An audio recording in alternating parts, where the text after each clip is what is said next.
Today I'm speaking from the city of Molfetta. Actually, we are here in the historical center.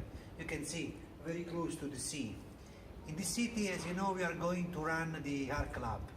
And today I'm going to show you the laboratories where we are going to work in our program. We are going to visit the venue. We are starting to work in setting up the labs. As you know, we are going to have two full equipped laboratories. One is going to be a biohacking laboratory, and the other one is going to be a smart manufacturing laboratory. And in our program, we are going to put our hands in concrete and serious problems. We are working.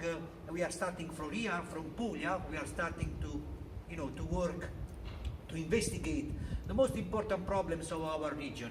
We are working in investigating this very deep problem that we are in Puglia is the Xylella fastidiosa illness, which is a bacteria that seems this is going to destroy whole olive oil plantation.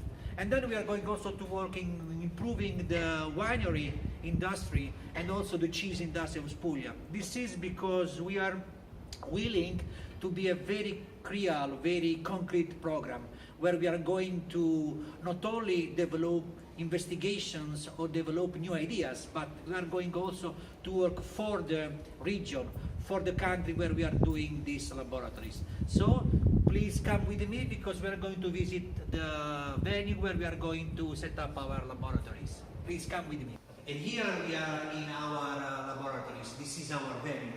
As you can see, this is an old bank just in the heart of the city of Molfetta, and here we are going to set up to build the two different laboratories. Here, for example, we are going to build the biohacking laboratory, where we are going to have a full equipment machines, equipment, in order to make our investigation in biotech, but also in this very nice, very wonderful headquarters venue, where you can see we are also very close to the sea. We are going also to set up, and here you can see where we are going to set up the smart manufacturing laboratories, where we are going to work mostly on the hardware part side of our program.